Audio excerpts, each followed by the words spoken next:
The Crime Light lasers come in highly ruggedized Pelican cases.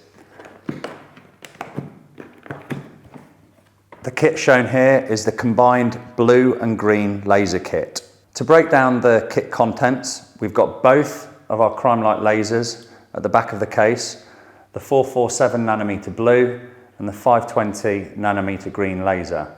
In between those are a pair of dark adaptation goggles for ensuring that the forensic examiner's eyes are adapted to fluorescence examinations conducted in the dark. At the front of the case, we have our Crime Light Pro Vision laser goggles.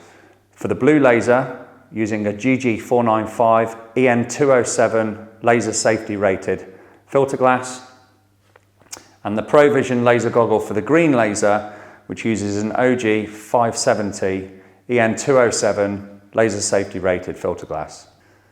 Below each of the goggles are slots for batteries. In the combined kit, we provide 3 of the 18-volt batteries.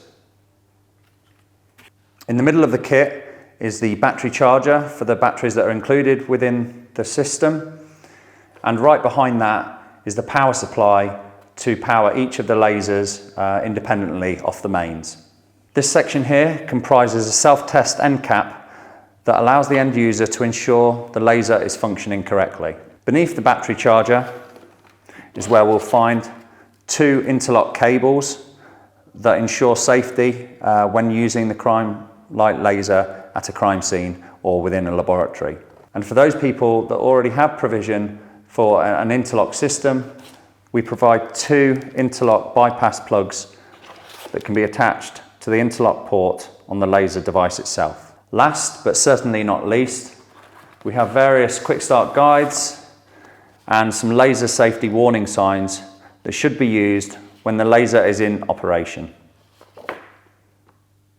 These are the core elements of the combined laser kit. However, extra Pro Vision laser goggles or batteries can be purchased should you so wish.